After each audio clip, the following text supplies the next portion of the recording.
જય માતાજી મિત્રો, આજે ખજુરભાઈ અને કીર્તિ પટેલ વચ્ચે જે વિવાદ ચાલી રહ્યો છે એના માટે બે શબ્દ કહેવા માંગુ છું કે તું એમ કહેશો કે મકાન બનાવે અને 4.5 લાખ રૂપિયાનો ખર્ચો થાય છે ને 25 લાખ રૂપિયા કમાય છે.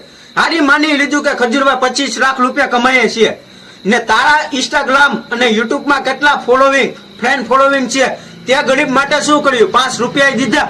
કોઈ માટે એક સંડાસ બાથરૂમે બનાવ્યું તો બીજાની શુક્રવાર ગામ પંચાયત કરે કે તારે જેટલો વિરોધ કરવો હોય ને એટલો કર. બાકી ભારતની અને ગુજરાતની જનતા જેટલી બધી છે ને એ બધી ખજુરભાઈ સાથે જ રહેવાની છે. ને હું તને એક કહેવા માંગુ છું કે હિન્દુનો દીકરો, બ્રાહ્મણનો દીકરો, એ એક બ્રાહ્મણનો દીકરો થઈને હાવ બધાને માટે ભગવાન બની ગયો. એક કે એને કળિયુગનો ભગવાન કહેવામાં આવ્યો છે. કેટલા ગરીબો માટે દાન કર્યા છે, ગઢી માવડીને કેટલા આશરો આપ્યો છે, એ તને ભાન પડે છે? તું એ હિન્દુ છો, ખજુરભાઈ હિન્દુ છો. હિન્દુના વિવાદ મેકો. ખજુરભાઈ સ્ટોરી અને સ્ટેટસમાં જ સારા લાગે, જયારે માથે દુઃખના ઓળા પડે ને ત્યારે કોઈ પાછળ નથી ઉભું રહેતું. એટલે ખજુરભાઈ અમે તમારી સાથે છે અને ગુજરાતની જનતા બધી જ તમારી સાથે છે. ને બધા જ ખજુરભાઈના ફ્રેન્ડ ફોલોઈંગને કહેવા માંગુ છું કે બને એટલો આ વિડીયો શેર કરો. મિત્રો, આ ખજુરભાઈને ઇજ્જતનો સવાલ છે. જય શ્રી રામ, જય માતાજી.